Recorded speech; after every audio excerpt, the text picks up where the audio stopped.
Gracias, presidenta. Voy a comenzar con una frase que hace muy pocos días la leí de un ensayista, filósofo francés, argelino francés, que es Albert Camus, que dice: he comprendido que toda la infelicidad de los hombres procedía de no emplear un lenguaje claro, y que la lógica del rebelde estriba en esforzarse por mantener un lenguaje claro, a fin de no hacer más densa la mentira universal del hombre. Yo voy a retrotraerme un poco porque algún compañero de la Comisión de Ganadería de Diputados dijo que prácticamente que este proyecto había sido aprobado de forma express.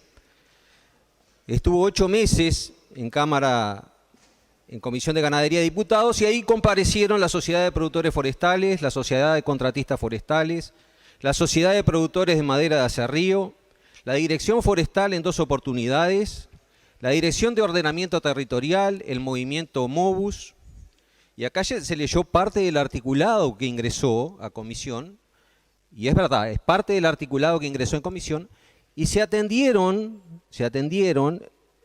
las inquietudes de absolutamente todas estas sociedades que comparecieron a comisión, y salió un proyecto diferente, Y algunos legisladores hicieron aportes y otros legisladores no hicieron nada.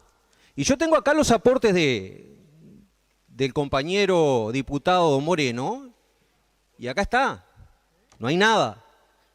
En 8 meses de tratamiento en Comisión de Diputados no hubo absolutamente ningún aporte. Pero fue un proyecto abierto hasta el último día de la votación. Y acá los diputados integrantes de la Comisión de Ganadería pueden revisar su WhatsApp, pueden revisarlo. Yo ya lo he dicho, pero aparentemente esto, como un ensayo de iniciación maya, en cada oportunidad que tenemos hacemos la ofrenda al Dios en donde hay que matar a alguien, y yo acá no vine a calentar bancos. Eso es lo que hay que entender. Y he tratado de generar un proyecto de ley con la más pura convicción de que esto es bueno para el país. Muy inteligentemente lo que ha pasado, lo que ha sucedido, es que el lobby forestal ha posicionado este proyecto de ley en el escenario de traición a la coalición, de traición de poco menos que un adulterio que cometió nuestro partido hacia los socios de la coalición. El contenido de ley del proyecto pasó a ser absolutamente secundario, porque no había que mostrar las desviaciones que se venían cometiendo durante 34 años del proyecto de ley 15.939, de la ley 15.939 o ley forestal. Eso era lo que había que tratar de que no sucediera. Y el proyecto caminó por 2 escenarios absolutamente distintos. Uno de tratamiento en Comisión de Ganadería del Senado, y otro escenario fue el que se jugó en los medios de comunicación, en donde la pauta publicitaria de las empresas forestales jugó con toda la artillería, hasta el último día. Y hay que decirlo, con entrevistas express. Obviamente que se jugó también en ese ámbito. Este proyecto forestal tuvo el aporte de ingenieros agrónomos, de abogados, de especialistas en ordenamiento territorial, pero sobre todo tuvo el aporte de decenas o centenas de productores, algunos nucleados en la Federación Rural, que llevaron a sus últimos 2 congresos la ponencia de su preocupación por el avasallamiento de la forestación a aquellos terrenos más fértiles del país, ponencias que no tuvieron ninguna respuesta, pero otro centenar de productores rurales que son los que se levantan todos los días a las 5 de la mañana y que tributan acá en Uruguay. También por eso, porque yo creo que así deben surgir las leyes, de la problemática de la sociedad, y los legisladores debiéramos contemplarlas y plasmarlas, en definitiva, en darle mejor calidad de vida a nuestros coterráneos. Básicamente, y lo que acá celebramos, es que se están discutiendo cosas que acá nadie las sabía. Hace 2 años, acá no se sabía que había 4.200.000 hectáreas en prioridad forestal, y que un 30% de lo que hay plantado está plantado fuera de prioridad forestal. Eso acá no se sabía, eso se dejó arriba de la mesa. Acá nadie sabía que los proyectos de menos de 100 hectáreas nunca pasaron por un estudio de impacto ambiental, nunca pasaron por la DINAMA. ¿Cuántas decenas de miles de hectáreas son? Nadie sabe. Pueden ser 20, 30, 40.000 hectáreas. Y así se han provocado daños medioambientales en ecosistemas irreversibles. Eso es lo que ha pasado. También lo que ha echado a luz este proyecto forestal es que hoy por hoy lo que se está forestando es absolutamente todo para la producción de celulosa. Hace años que ya no se planta un pino en el Uruguay, que era lo que proporcionaba la madera de calidad. Y acá, con la discusión de este proyecto de ley, también se supo que el 90% de la forestación está en manos de empresas extranjeras. Eso echó a luz la discusión de este proyecto forestal. Ahora no hay justificativo, porque antes no se conocían esas cosas, pero ahora ya hemos definido el modelo de país para los próximos 20 años. El 28 de diciembre del 87, cuando se promulga la ley 15.939, se acuña el término de prioridad forestal. Es un término nuevo para el país. Y ahí el legislador dejaba plasmado cuál era la intención, cuál era el espíritu de la ley forestal, de la ley 15.939. Y se atendieron dos conceptos fundamentales. Lo primero fue preservar al Uruguay diversificado. Ese era lo primero. Nosotros teníamos la experiencia de la cría vacuna desde que Hernandarias metió la vaca, desde el 1600. Y lo otro, que tal vez inconscientemente el legislador se había dado cuenta que una hectárea de forestación, una hectárea sacada a la producción de alimentos y destinada a la forestación, no iba a tener marcha atrás. Y es un concepto científico que hoy se maneja, que es lo que es la flexibilidad de un cultivo. Claramente la producción forestal es un cultivo muy poco flexible en el entendido que retornar a las condiciones originales del suelo debido a la extracción de nutrientes, cambios de pH, todo lo que se ha dicho acá, es prácticamente imposible. Eso quedaba plasmado en el término de prioridad forestal. Y el artículo 5, que lo voy a repetir porque acá se dijo de la ley 15.939, que plasmaba en donde al legislador le interesaba forestar, porque además sobre esos terrenos todos los uruguayos metimos plata a través de subsidios y exenciones, lo definía así: son terrenos forestales aquellos que, arbolados o no, por sus condiciones de suelo, aptitud, clima, ubicación y demás características, sean inadecuados para cualquier otra explotación o destino de carácter permanente y provechoso. Y B, sean clasificados como de prioridad forestal mediante resolución del Ministerio de Ganadería en función de la aptitud forestal del suelo o razones de utilidad pública. En este último caso se comunicaría a la Asamblea General. Ahora, en la denominación, en la determinación de los terrenos de prioridad forestal, que era un término político, no intervino absolutamente ningún político. Y acá es donde viene la confusión. Porque en la determinación de los terrenos de prioridad forestal, quienes intervinieron siempre, históricamente, desde la ley forestal, fueron los servicios técnicos del Ministerio de Ganadería, Agricultura y Pesca. No fueron los políticos. ¿Y saben en qué se basaron para eso? En dos cosas que estaban plasmadas en el proyecto original y que en el término de la negociación la quitamos a raíz de que la Sociedad de Productores Forestales trajo como argumento de que había muchos terrenos destinados a la forestación que pasaban el índice de 76, que era lo que proponíamos en el proyecto original. Pero ¿saben en qué se basaban la dirección de los servicios forestales para la determinación? En dos cosas muy sencillas: en la aptitud forestal y en el CONEAT. En esas dos cosas, no fueron los políticos.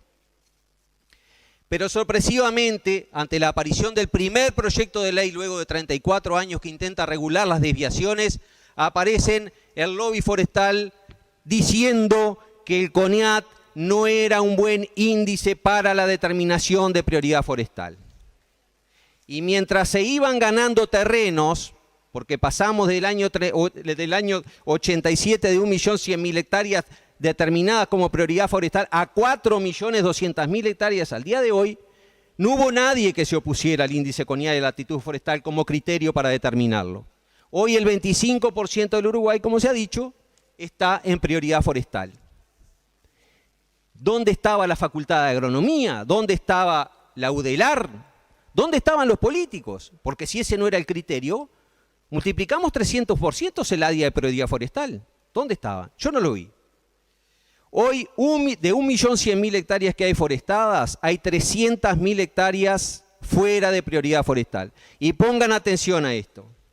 En Flores, el 81% de lo que hay forestado está forestado fuera de prioridad forestal. En San José, un 78% de lo que está plantado está fuera.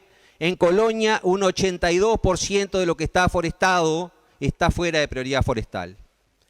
En este proyecto de ley, señora presidenta, fuimos muy cuidadosos de no incursionar en terrenos técnicos que eran exclusivos de la Dirección Forestal. Nuestro proyecto de ley no agrega ni quita absolutamente un metro cuadrado de lo que es la prioridad forestal, y eso es muy importante decirlo. Acá no innovamos nada, nada. En este recinto hay legisladores que, siendo intendentes, a través de directrices, de decretos departamentales, prohibieron la forestación fuera de terreno de prioridad forestal en su departamento. Intendencias históricamente blancas, Cerro Largo, Colonia, San José, ahí está prohibido forestar, fuera de prioridad forestal. Pero lamentablemente, y también hay que decirlo, dichos decretos no tienen la fuerza de la ley. Y lo que hubiese sido las excepciones se convirtieron, no lo digo de todos los departamentos, no lo estoy diciendo, pero en muchos departamentos las excepciones se constituyeron en la regla y se han aprobado decenas de proyectos que están fuera de prioridad forestal y se han forestado. Acá hay que dejar claro también que cuando se destina una hectárea a la forestación, se destruye una hectárea de campo natural que es la base de la ganadería del Uruguay, y eso hay que decirlo también.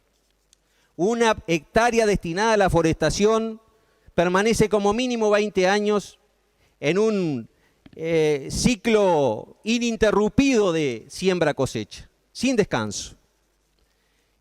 Y acá hay que decir también que más forestación significarán más pasteras, más renuncia fiscal, porque las pasteras que van a venir van a querer absolutamente las mismas condiciones que se les ha dado a las existentes, y además más despoblamiento de la campaña. Cada uno de los señores legisladores puede respondérselo para sí, pero quiero que se hagan esta pregunta. ¿En serio, de verdad, ustedes están de acuerdo con que la forestación siga avasallando sobre las tierras más fértiles del país? Ese es el pensamiento de todos los legisladores, habiendo 4.200.000 hectáreas en prioridad forestal. Esa es la pregunta que tenemos que hacerlo cada uno de nosotros. Referidos al artículo 2, el tan cuestionado artículo 2, que ha servido para tildar al proyecto de un palo en la rueda a la coalición, de proyecto retrógrado, esto dicho por los compañeros nuestros, de propuesta kirchnerista en muchos medios y algún otro adjetivo, ¿no? Sovietización, ahí está.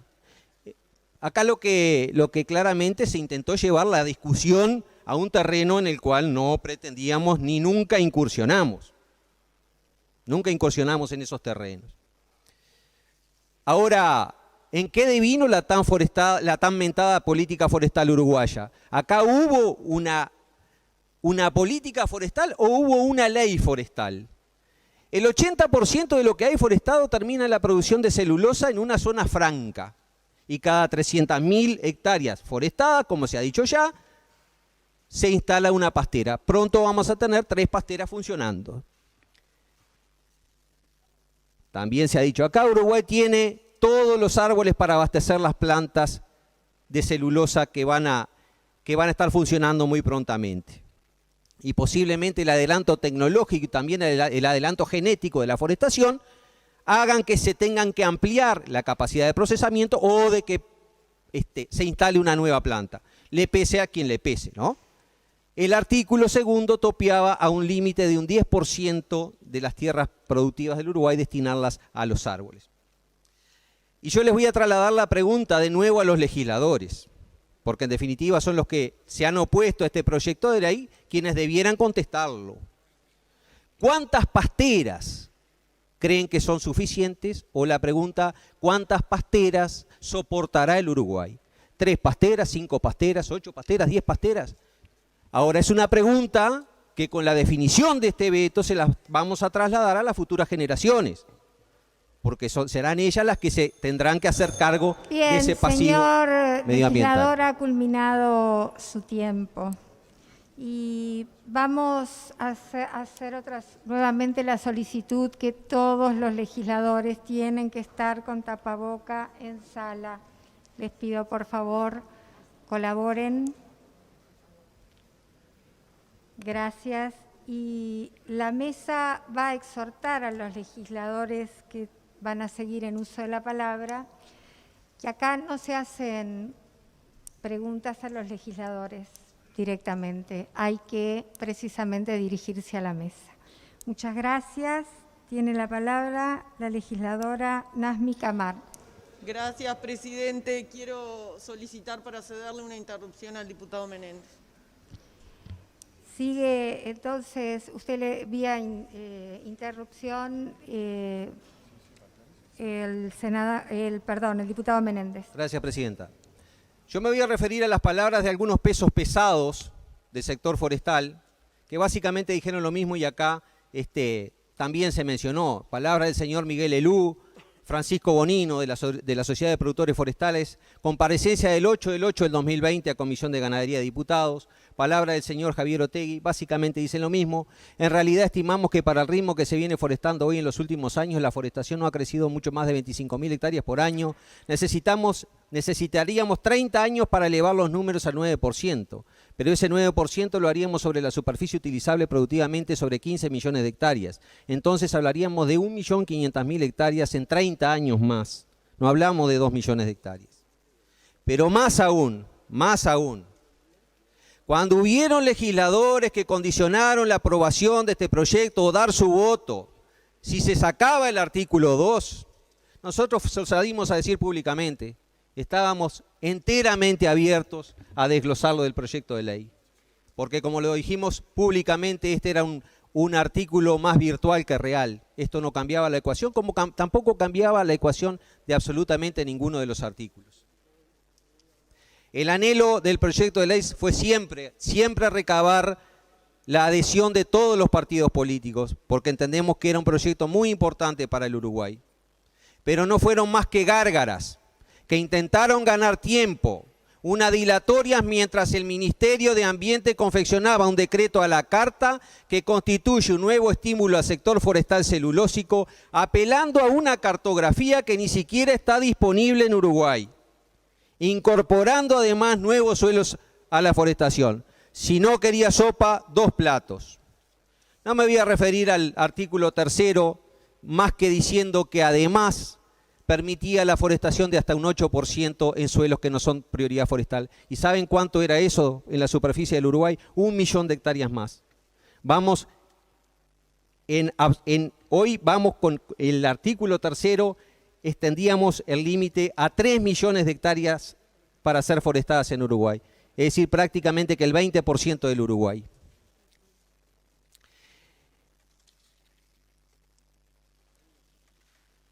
El artículo 5 se anticipaba a los problemas que evidentemente van a surgir al final del último turno forestal, es decir, ¿qué se va a dejar? Porque 20, 30, 40 años de forestación van a provocar que ya no haya un banco genético para repoblar esas áreas en donde se va a levantar el último eucaliptus. Y lo que dábamos con este artículo era la posibilidad de, independientemente si fuera el dueño de la plantación, el dueño del campo, repoblar con una pastura verde esas áreas que van a quedar despobladas y que no van a tener un banco genético próximo para ser repobladas. Esto también se lo vamos a trasladar a las próximas generaciones.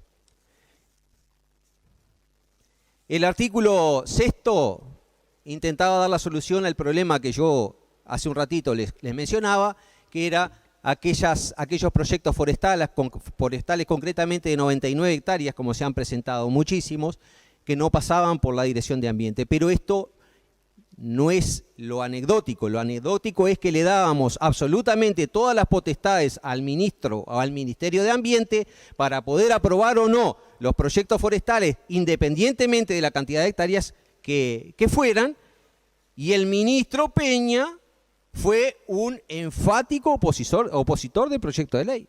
Esto es paradójico, es anecdótico. Que le digamos a un ministerio, ahora usted tiene absolutamente todas las facultades para decidir y aplicar criterios medioambientales a cualquier proyecto de ley, y el ministro diga no. Esto es lo más anecdótico que hemos visto en la discusión. En cuanto a las consideraciones finales, señora presidenta, no creemos acertada la decisión de veto, obviamente no la vamos a cuestionar porque mal podríamos cuestionar algo que es constitucional, pero sí estamos muy, diría la palabra, sí, la verdad, consternados o decepcionados por el anuncio temprano de veto. Nosotros entendemos que eso fue una señal y que coartó la posibilidad de que los senadores aportaran, porque entendemos que hay senadores con suficiente capacidad, suficiente experiencia como para poder haber aportado y enriquecido este proyecto de ley. O sea que el anuncio de veto temprano no lo compartimos. Si se acerca al micrófono le agradezco, así lo Sí, dice le vuelvo a porque- ceder una interrupción. Bien, antes de darle la palabra, el diputado Moreno, que fue aludido por usted, nos está pidiendo una interrupción. Después que usted termine. Perfecto, continúe. Se invocó la afectación de derechos adquiridos cuando el proyecto no tenía carácter retroactivo. Este es un proyecto que no tiene carácter retroactivo. Se iba a respetar absolutamente hasta el último contrato establecido. Pero además, tampoco hemos visto a legisladores que ahora apelan al derecho, a la afectación de derechos adquiridos, a salir a defender, por ejemplo, a las 8.700 casas o familias que son afectadas por que el tren les pasa por la puerta de la casa o les pasa por el patio. Por favor, señor diputado. Se invocó también la afectación del derecho de poder decidir qué es lo que puede hacer el productor en su campo. Acá ya se ha dicho, no hay absolutamente ninguna actividad, ni industrial, ni comercial, ni de ningún tipo productiva, en donde cada uno puede hacer lo que quiera. Aún siendo mis ovejas, aún siendo mi ganado, no lo puedo tener con sarna, no lo puedo tener con garrapata. Acá ya se dijo, si hay un terreno frente al mar y quiero hacer una torre de 20 pisos y la reglamentación me exige, es lo mismo. Si tengo un auto y quiero ponerlo de taxi, no puedo. Es decir, todo está regulado. Entonces, creemos que no es de recibo. Porque suponemos además que todos conocemos lo que es el derecho al bien común. ¿Qué hubiese pasado, por ejemplo, si los pools de siembra, si los productores sojeros, los productores arroceros, hubiesen cuestionado, con el mismo argumento, la ley de uso y manejo de suelos? En donde no se le permite a un productor de soja plantar indefinidamente sin hacer una rotación, sin hacer un puente verde en su campo. Esta podría ser la misma argumentación y hubiésemos tenido que ceder ante los pools de siembra diciendo que ellos eran dueños del campo, de la semilla y que podían plantar indefinidamente como quisieran. Acá se dijo que tenemos que regular la garrapata y que tenemos... No.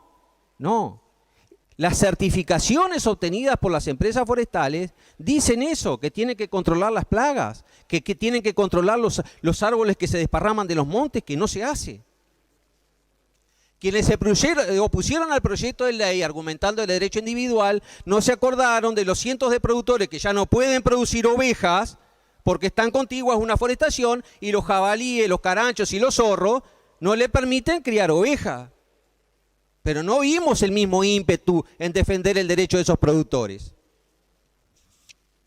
Acá se utilizó a los productores rurales como mascarón de proa de la libertad, del derecho a poder decidir en su campo lo que ellos quisieran, cuando el 50% de la forestación está en manos de 2 empresas forestales, que a su vez son propietarias de pasteras, y que el 95% de la forestación está en manos de empresas extranjeras. El proceso de extranjerización más importante que se ha dado en la historia, y no lo digo yo, lo dice DIEA. Datos del 2014, el 95% de la forestación es explotada por sociedades y empresarios extranjeros.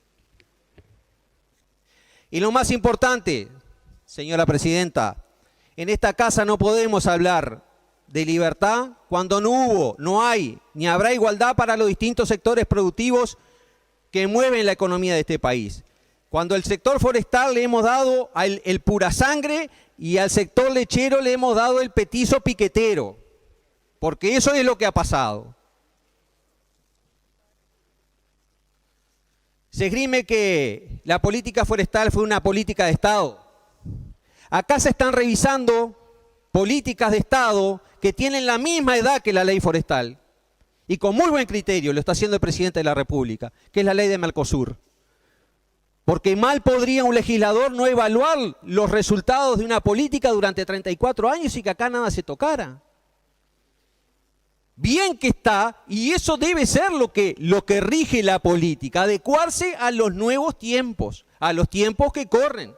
Y nosotros celebramos que hoy se esté validando o cuestionando una política que tiene la misma edad que la ley forestal, que es la política de Mercosur.